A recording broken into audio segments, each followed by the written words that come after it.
vai acontecer, já está acontecendo. Por mais que a gente tente lutar contra, eu acho que não é questão de lutar contra. Abraça o negócio.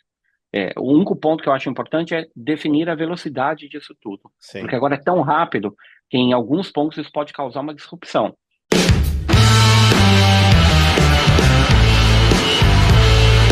E hoje nós temos um convidado super especial, afinal de contas, uma grande novidade, o primeiro episódio à distância, porque o nosso convidado hoje é internacional, Emerson Pinha. Seja muito bem-vindo ao nosso canal. O Emerson, ele está nos Estados Unidos, ele é diretor da Microsoft. Olá, tudo bem? Agradeço primeiro, Cláudio e equipe, o convite. Eu já havia assistido alguns episódios, sempre pensava, poxa, eu acho que a gente poderia ter uma conversa bem interessante, bastante legal, e eu estou super aberto à disposição para falar desses temas, né, que é o que tem nos prendido a atenção imensamente, mas fundamentalmente também falar um pouco da jornada e como que a gente consegue, que é o objetivo do podcast, inspirar pessoas para que elas vençam de alguma maneira onde elas quiserem atuar. Bacana. Conta um pouquinho da sua história, o Emerson. Como você foi parar aí nos Estados Unidos, na Microsoft, e ficou tão engajado nesse tema inteligência artificial? Não, ótima pergunta. Eu tenho 10 anos de Microsoft já, né? Então, esses 10 anos de Microsoft, eu atuei metade do tempo no Brasil, via a operação do Brasil, e metade do tempo aqui nos Estados Unidos. Na Microsoft são 10 anos, como eu disse, dos quais todos eles voltados a uma divisão, que é a divisão que chamamos de aplicações de negócio, Business Applications. Essa divisão, ela é conhecida por ter os aplicativos de CRM, de ERP, né? Então Dynamics 365, que é o nosso produto, mas recentemente foi incorporada a esta organização, essa divisão da Microsoft, todos os copilots para negócio, né? Então, Copilot para vendas, Copilot para serviço e também estratégias de como construir, as empresas podem construir seus próprios copilots e agentes autônomos. Então, tudo isso é embraçado, está dentro, é embarcado dentro da divisão que eu atuo. Eu hoje sou responsável pela área de bancos nas Américas para todas as soluções de negócio, ou seja, para CRM, para RP, para o que a gente chama de low code, no code, que na Microsoft é o Power Platform, e para soluções de inteligência artificial via Copilot for Sales, for Services ou Copilot Studio. São quase 3 anos que eu atuo daqui de Orlando, então sou vizinho do Mickey Mouse aqui. Eu fui meio que voto vencido para ir para a praia, para Miami, mas todos nós gostamos também muito da Disney e temos amigos queridos aqui e optamos por viver aqui. Antes desses 2 anos e meio, aí já indo direto na tua pergunta, quando eu fui transferido, a oportunidade que me surgiu para ser transferido era para ser um executivo para Business Applications em Indiana para manufatura. Então, quando nós movemos do Brasil, eu, minha mulher, minha filha, para os Estados Unidos, foi em Indianápolis. A referência que eu tinha de Indianápolis era as 500 milhas, né? Eu lembro A do minha Emerson também. Fittipaldi ganhando, e eu participei do processo, eu diria quase que por acaso, assim, não, vamos ver qual é, a gente quer tanto ir. Não era a cidade inicialmente ideal que imaginávamos. Fomos conhecer e adoramos. Realmente a cidade é bem cosmopolita, com grandes universidades lá dentro, basadas na cidade, né? Com uma vida cosmopolita bem forte, uma cidade jovem, com uns apartamentos ultra legais, assim. E nós fomos para lá em 2019. Passei a atuar aí com o escritório da Microsoft lá em Indianápolis, que tinha uma estrutura bastante interessante. Eu cobria Ohio, cobria Michigan, cobria Indiana, cobria Kentucky e Pensilvânia. É o que a gente chama da região do Midwest, que é a base da manufatura nos Estados Unidos. Só que poucos meses depois me chega a Covid, né?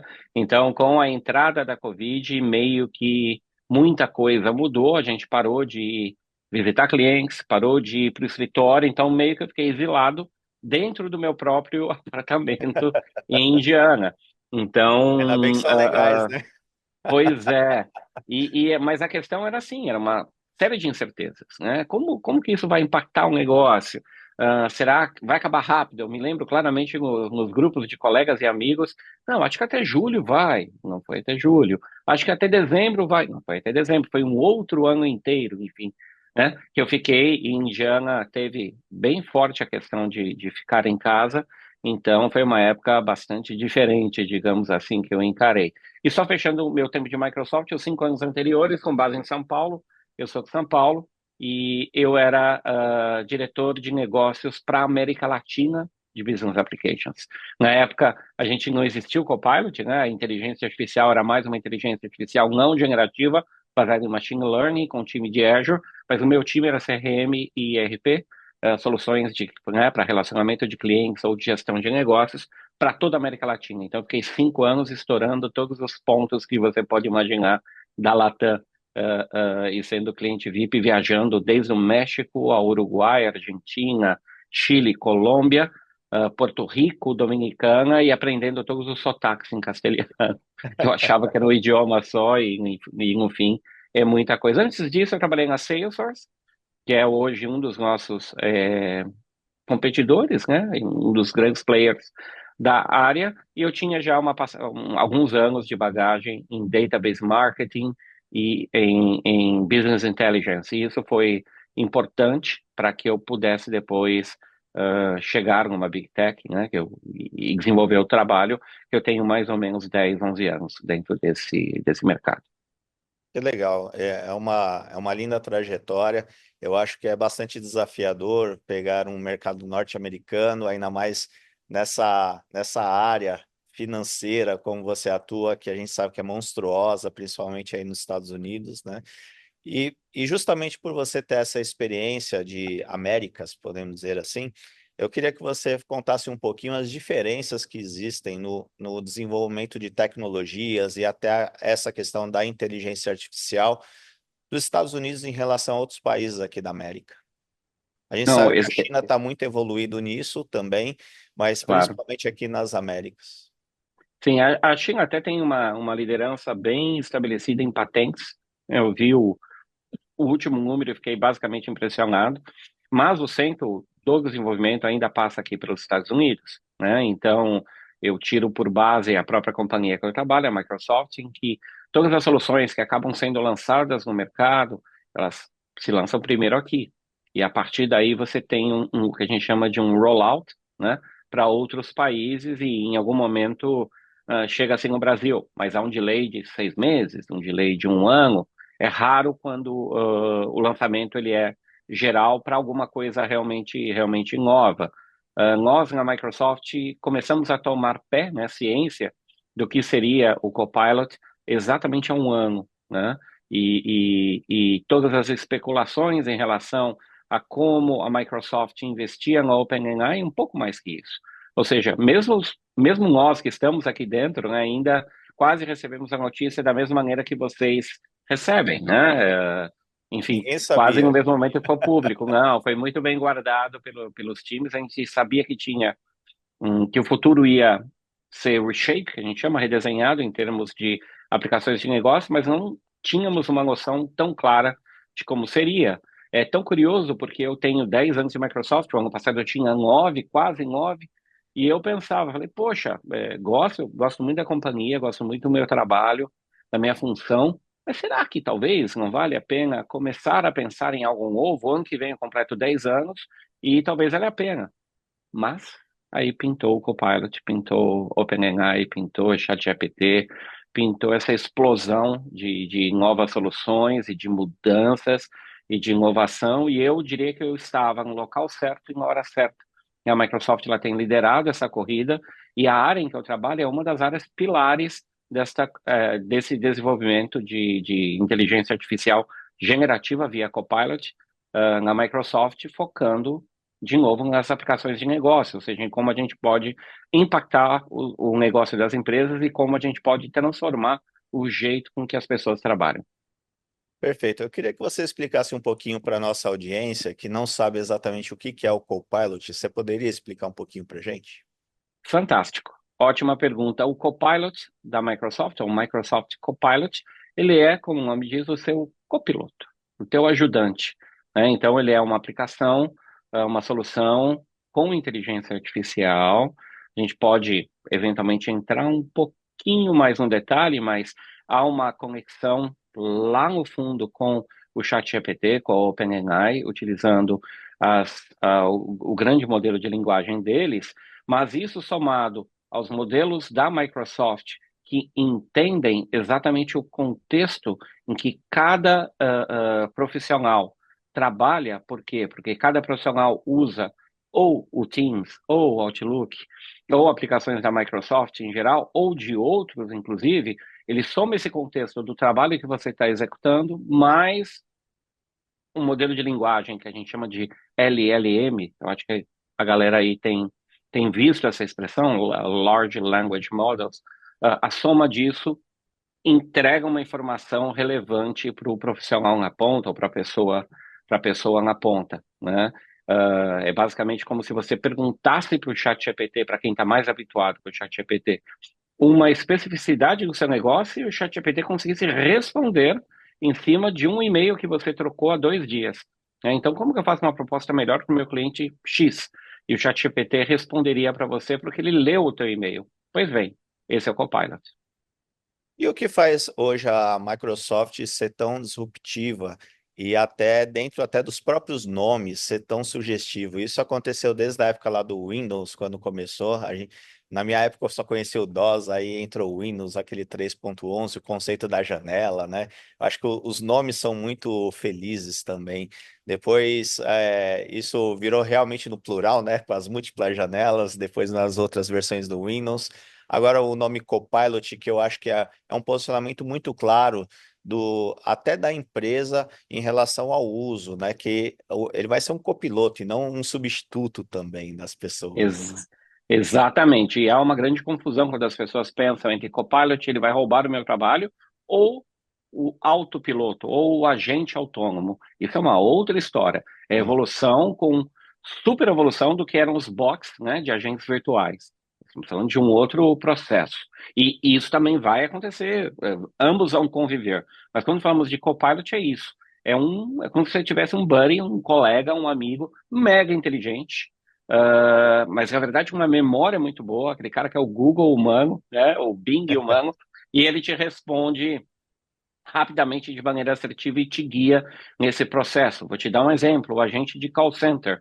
Uh, Qual de nós não teve, em algum momento de nossas vidas, irritação estando no telefone, sobretudo se você quiser cancelar ou tem problema com uma conta de uma companhia telefônica, né? Os call centers são terceirizados, na maioria das vezes, e a mão de obra de call center, por mais que treine e seja especializada, ela tem um certo conhecimento, né, da operação e do produto e do processo, mas ela também tem limitações em relação a isso, há uma questão de turnover muito forte. Então é difícil você manter a consistência do atendimento dessas operações de call center num nível elevado para que proporcione satisfação ao cliente. Então é demorado, as respostas não são assertivas.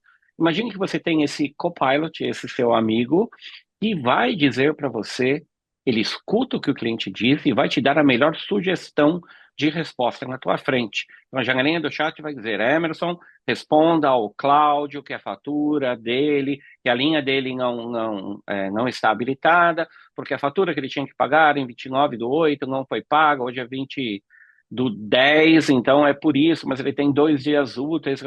Enfim, ela Uhum. faz um guia, é um copiloto efetivo. O que é diferente de eu, Emerson, entrar num chat da companhia telefônica e tratar isso diretamente com este chat.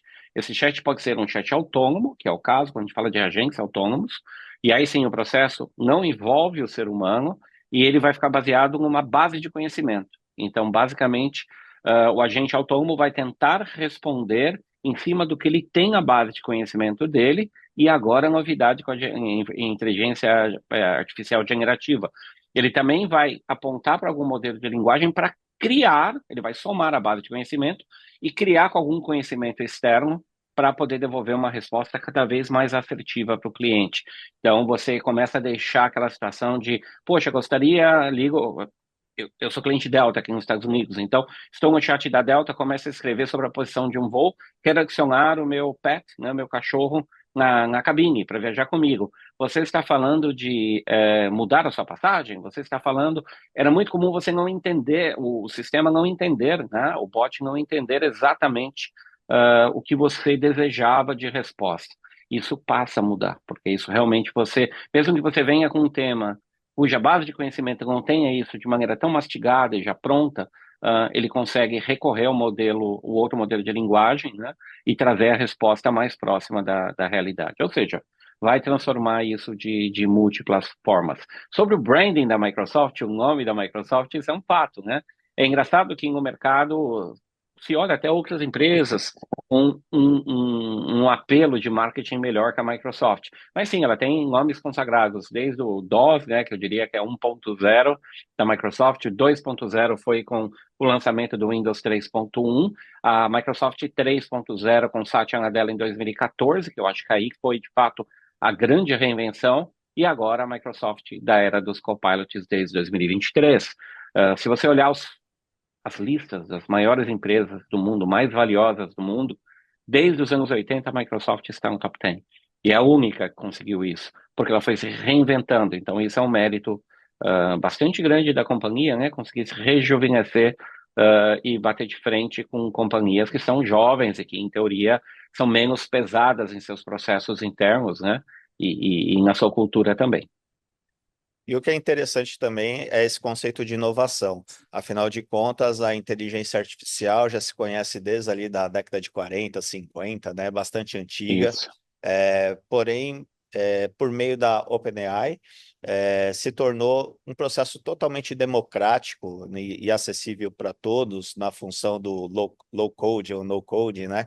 E como você viu depois desse boom da OpenAI, quando lançou o ChatGPT, que acho que foram mais de 100 milhões, né, de Isso. usuários em pouquíssimo tempo, algo totalmente revolucionário, nunca visto anteriormente. Olha que tínhamos cases anteriores aí de Spotify, de Netflix, aí bem interessantes, mas foi algo que realmente movimentou o mundo. E como você viu a busca das empresas, principalmente das empresas, falando assim, puxa, o que, que é isso? Eu aplico, não aplico, funciona, não funciona? Porque ao mesmo tempo que veio a satisfação de ver algo mágico, ao mesmo tempo surgiu o medo. Então, como você viu essa busca das empresas e das pessoas em relação ao uso delas? E deve estar até Eu diria. hoje muitas empresas se Isso. questionando, né? Exatamente. Eu diria que foi um processo atípico entre todas as soluções tecnológicas que eu já trabalhei em minha carreira, né?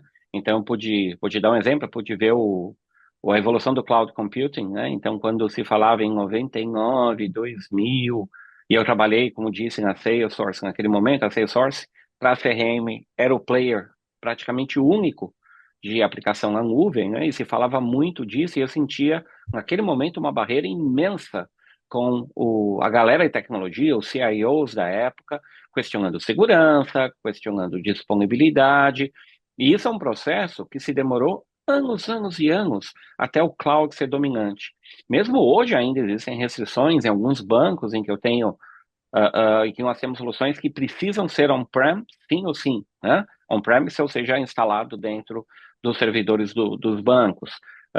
Mas é um processo que demorou muito mais. Quando a gente fala de inteligência artificial generativa, né, frisando, inteligência artificial via machine learning, via database marketing, etc., isso já existe há bastante tempo, como você mesmo colocou, e ela foi muito impulsionada pela nuvem. Mas aí, quando se criou essa outra camada, essa outra abordagem, que é a inteligência artificial generativa, e como aplicação de negócios, como aplicação para o usuário final, perdão, tão intuitiva como foi o ChatGPT e agora como é o Copilot, como são tantas outras bastante interessantes, o Gemini do Google, Perplexity, Claude, etc., isso gerou um ponto em que o usuário, como você, como eu, como um advogado, como um criador em uma agência de publicidade, como um auxiliar administrativo, como um estudante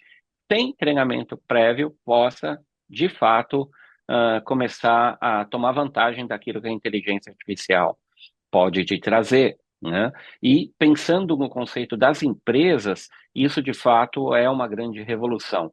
Então, a abordagem diferente, você comentou do impacto do ChatGPT, né? 3 meses, 100 milhões de usuários, nem Facebook, ninguém havia conseguido isso, mas isso teve uma primeira reação há um ano atrás das empresas dizendo, poxa, isso é perigoso.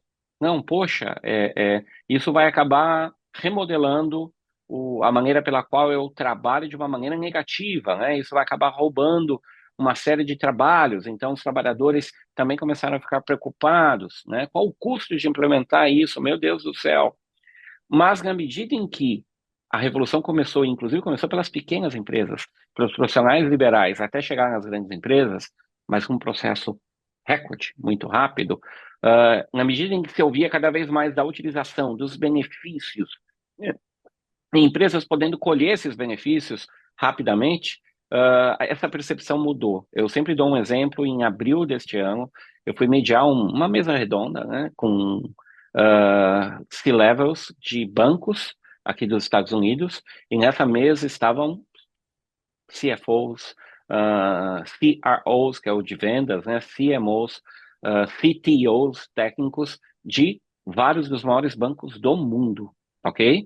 E você espera, por parte do banco, um certo conservadorismo, né? Então, eu fui preparado para Normal da escutar um área, né, pouco de de finanças ali. bloqueio, exatamente, um pouco de bloqueio, um pouco de perguntas indo para o lado de segurança, e o tópico daquele jantar era uma mesa redonda, uma casa de carnes no Empire State embaixo, bem legal. Ah, eram 24 pessoas, e para minha surpresa, quando eu comecei a falar, eu senti os olhos arregalados de todos, isso foi abril, tá? E quando eu abri para a conversa, eles começaram a debater e eu moderar, acho que o mesa redonda você precisa moderar de alguma forma, perdão. Eu percebi que, de fato, a mensagem que eles queriam entregar, de um jeito mais polido ou outro, era: eu preciso testar esse negócio. Como que eu faço para testar esse negócio? A minha direção, os meus líderes querem que eu teste esse negócio. Então, como é que eu faço? Eu não sei. Então, a primeira percepção que a gente teve foi: as empresas precisam sim testar, tem todo o ímpeto de conhecer e de aplicar em algum processo de negócio para entender de fato o valor e o impacto e aí poder passar para a empresa inteira, mas elas não sabiam de maneira nenhuma como começar. É. E O esse não impacto, sabiam, não sabem ainda, basicamente. Pois não. mas eles sabem que precisam fazer alguma coisa, porque E quando você começa a ver essa evolução de uma forma muito rápida, dá uma sensação que se eu não tentar fazer alguma coisa agora, logo, muito rapidamente eu fico para trás, né? E isso o meu concorrente vai fazer. Que é uma percepção, por isso que eu dei o exemplo da cloud computing, né, no início dos anos 2000. Inversa. Ali era, poxa, deixa o meu concorrente testar primeiro. Se ele não se ferrar, pode ser que eu vá, né? É, Eu via na época, eu vendia Salesforce, e todo mundo falava, poxa, nenhum CIO vai ser demitido se ele escolher por Siebel. Siebel era o CRM da época, um premise engessadão, cara de sistema, mas era a escolha segura. O que eu sinto hoje é que, com o passar dos anos e a inovação estando ao nosso dispor de cada vez mais rápido, você tem que sair dessa zona de conforto, ou seja, pelo contrário, se eu não testar de alguma maneira, se eu já não rapidamente poder entender sobre uma tecnologia nova e tentar aplicar para um negócio, eu vou ficar para trás, porque o meu concorrente vai ficar para trás. Então, inverteu. Hoje eu tenho medo de que ele comece. Antigamente eu deixava ele ir, vai você. Se tudo é. der certo, eu vou também. Isso é uma quebra de paradigma brutal, impressionante. Então, se a gente vê que a inteligência artificial vai ser um excelente copilot, já é, e cada vez mais vai ser, como você enxerga as mudanças que pode acontecer em relação ao mercado de trabalho? Afinal de contas, toda grande evolução traz ajustes dentro dessas profissões, podemos dizer assim. Então, acredito eu que, inclusive, nessa área de tecnologia, deve ter um gap de profissionais muito forte também, né? Tremendo de profissionais. Ah, as empresas que hoje, não por acaso, estão melhor situadas são as empresas que retinham mais quantidade desse tipo de profissionais, né? Além de construir um modelo de linguagem, grande modelo de linguagem, ser caríssimo, ser quase inviável para mais que X empresas que mal cabem nas duas mãos, né? Mas mais que isso, elas têm de fato recursos e um ecossistema de recursos bastante grande que pôde até então absorver essa fase, mas teremos problemas, né? Olhando do ponto de vista da tecnologia, sem dúvida nenhuma, a própria Microsoft no Brasil vai investir 4 bilhões de dólares, perdão, 3 bilhões de dólares no sentido de formar profissionais focados na nossa plataforma, que inclui inteligência artificial. Outros grandes players têm seus programas, porque sem isso, de fato, a gente vai ficar um pouco para trás, e a evolução ela pode não ser tão rápida quanto imaginamos. Sobre consequências do mercado de trabalho, aí a gente pode, de fato, abrir uma cerveja, tomar um tempo e falar 7 horas, porque aí a gente combina, né, toda a parte de olhar para as revoluções que nós já tivemos, revolução industrial, revolução tecnológica, o acesso à internet e globalização, mas pensar tudo isso de uma maneira muito rápida, extremamente rápida. E como esses profissionais que inicialmente podem ficar obsoletos no mercado, como que eles podem se auto-recolocar com algum conhecimento de inteligência artificial. Parece utópico isso, mas não, é possível. Claro, se a gente olha para realidades de educação na China, nos Estados Unidos e no Brasil, nós estamos, infelizmente, atrás bastante, né? Então, eu acho que mais do que nunca chegou um modelo de que as crianças, a partir de 11 anos, necessitariam ter conhecimento Exato. adicional a português, matemática, geografia, história, biologia, física, química, de computação, de lógica, de low code, no code, não importa a solução, e de inteligência artificial generativa, pelo menos. Aqui nos Estados Unidos, todos os meus amigos brasileiros aqui, que têm filhos na escola, uh, a parte dos filhos, uma parte deles amam o esporte e vão jogar, vão, né? Outra parte ama ciências exatas. Muitas vezes ambos, né? Gostam de jogar e de brincar. E esses que gostam de ciências exatas são muitos.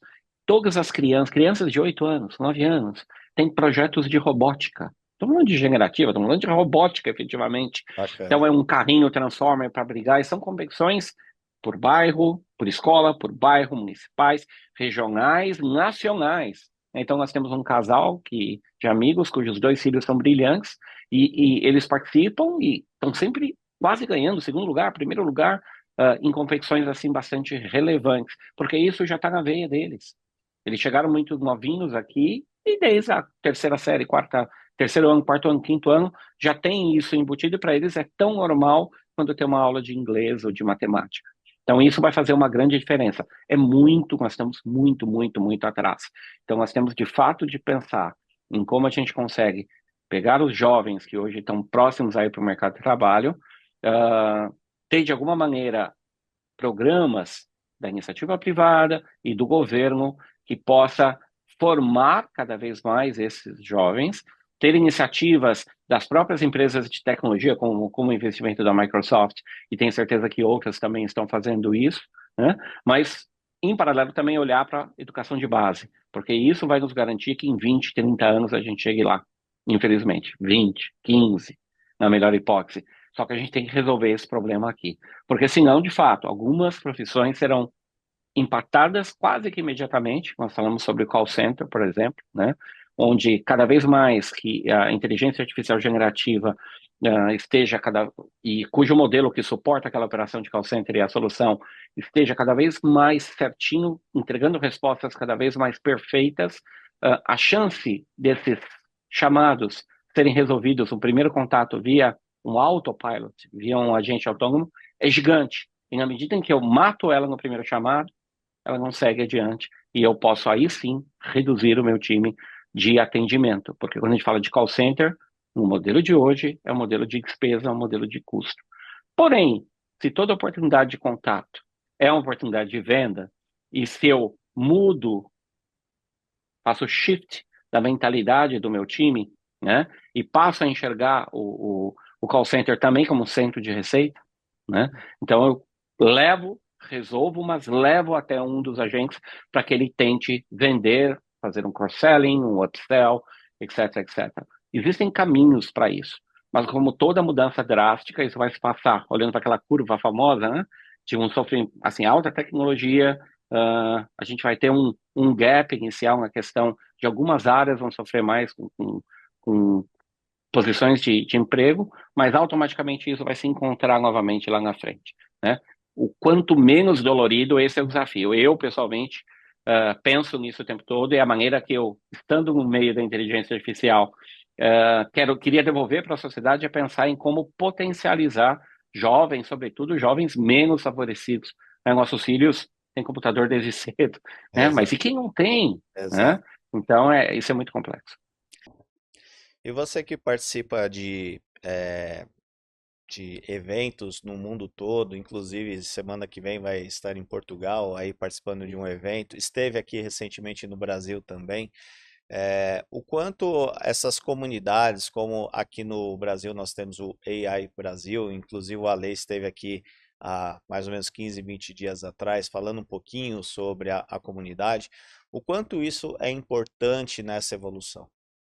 Eu enxergo o exemplo da AI Brasil e algumas outras comunidades como ecossistemas, né? Então, são ecossistemas que promovem, de fato, a discussão ah, ah, sobre a necessidade urgente de que as empresas brasileiras e os profissionais brasileiros adotem a inteligência artificial como uma ferramenta poderosa para potencializar seus negócios e seus processos. Então, à medida que você consegue colocar na mesma comunidade, desenvolver um ecossistema de 300, 500, 1.000 líderes, de fato, da indústria, seja da indústria de tecnologia, ou seja dos próprios clientes que adotarão essas soluções, e todos, de alguma maneira, colaborando e pensando juntos em como dar o próximo passo, né? Qual, de fato, são as possíveis soluções e casos de uso que são tão impactantes e que são menos complexos de serem desenvolvidos, né? Como que a gente pode ajudar a facilitar com que mais e mais e mais empresas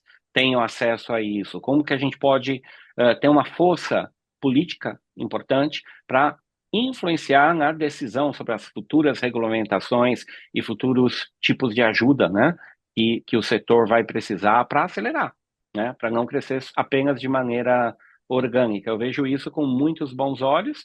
Óbvio que para cada ação que você faz, você vai depois se redescobrindo e realinhando, ou seja, se começa de um jeito, há ainda muita empolgação sobre tudo, e é justo que se tenha essa empolgação, porém, na medida em que você vai obtendo os retornos e entendendo como, de fato, a inteligência artificial generativa pode impactar desde o cabeleireiro, desde o advogado que só trabalha para ele, não trabalha em um escritório, até uma grande companhia, né? Você entende isso e entende também toda a parte responsável da inteligência artificial, que tipo de impacto positivo e negativo isso pode trazer, você molda os seus processos para influenciar da melhor maneira possível. Eu vejo as comunidades, inclusive a AI Brasil, como um grande influencer, né? De fato, evangelizando um pouco sobre a necessidade do uso. Agora temos que ir, na minha visão, para um próximo passo, em como, de fato, entregamos conteúdo real e utilizável e útil, né, para Sim. cada uma das pessoas e das empresas, né? Mas é natural nesse momento que a gente esteja, de fato, todo mundo empolgado e vendo as coisas acontecerem. Isso gera esse frenesi mesmo. E uma coisa que a gente vê é uma infinidade de ferramentas, todos os dias são criadas novas ferramentas, e principalmente aqui no Brasil, até por incertezas, não saber exatamente mexer ou fazer determinadas coisas, se busca as soluções práticas, né? Então eu quero as melhores ferramentas gratuitas, enfim, para solucionar todos os meus problemas. Então, como a gente pode. ajudar principalmente o pequeno empreendedor, que o Brasil ele é movido pelas pequenas empresas, né? Uma boa parte do PIB brasileiro hoje são as pequenas empresas que estão ali. O quanto a mentalidade desse pequeno empresário tem que mudar em relação a fazer investimentos em tecnologia, não só buscar aquilo que é de graça, mas que às vezes te limita, o quanto fazer o cálculo de ROI ali, a cada real que eu invisto, quanto que eu vou ter de retorno, enfim, o quanto efetivamente isso vai me ajudar a incrementar X em vendas, reduzir X em despesa, potencializar, o quanto eu posso explorar esse mercado, enfim, como você aconselharia esse perfil do empresariado brasileiro, que na grande maioria são os pequenos, a usar isso a seu favor, mas também tendo o pensamento de também investir nos seus negócios, né? E quando eu mencionei os 5 pilares, né, de valor da inteligência artificial, o pilar número 1 foi organização e cultura, né? Então, quando a gente fala das pequenas empresas, empresas familiares, ainda nem estamos falando dos microempresários ou profissionais autônomos, né? Isso ainda é uma outra fronteira. Vamos pegar as SMBs, né? As pequenas empresas, muitos são negócios de família, né? Algo talvez onde você mesmo está posicionado, mas tem uma visão acima da média, você deve conhecer muito bem esse teu mercado, né? Eu diria que primeiro de tudo, revisita a tua cultura, né? Entenda, tem a mesma sensação que o C-Level do JP Morgan na minha frente teve, dizendo, cara, tem uma área assim, você pode ter uma reunião comigo quarta-feira sobre isso? O cara da Max, eu tenho minha área de ofertas, em que toda vez que os usuários da American Express compram algo, eles ganham pontos. E aí eu tenho a parte de como fazer a redenção desses pontos, né? Transformar Sim. esses pontos em produtos ou descontos. Eu preciso modernizar isso com inteligência artificial. Me ajuda, levels. A mesma visão, que eu diria que até mais conservadora dos pequenos empresários, que sempre fizeram daquela maneira, muitos deles estão dando certo assim, né? Essa percepção eles têm que ter, eles têm que abrir um pouco a cabeça. Sobre o fato de utilizar pago, não pago, cara, eu acho que, assim, existem muitas soluções gratuitas, não pagas. Eu, durante muito tempo, usei o Canva sem pagar, lembra? Ah, porque me servia, na medida em que eu, junto com a Microsoft e também com algumas iniciativas, preciso produzir algo, de fato, muito mais impactante, poxa, eu preciso pagar. Porque agora isso, de fato, vai me abrir uma porta e vai fazer com que eu venda uma consultoria por um preço diferente.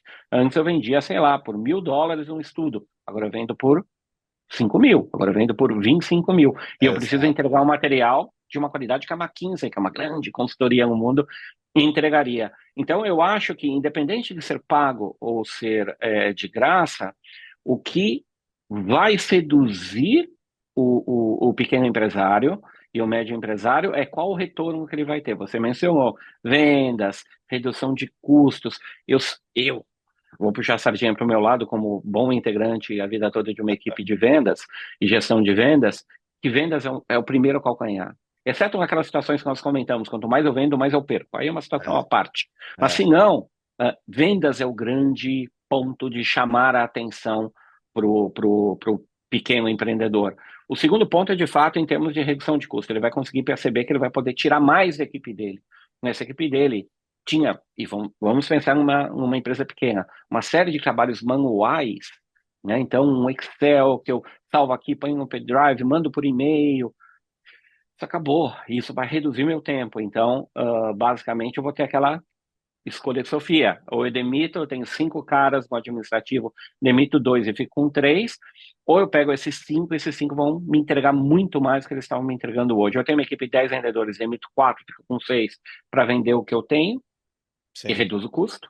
Ou não, esses 10, cara, vamos cá, vamos revisitar o teu forecast desse ano. Então, nossa meta era 3 milhões, agora ela passa a ser 4 milhões, porque eu estou te liberando este tempo.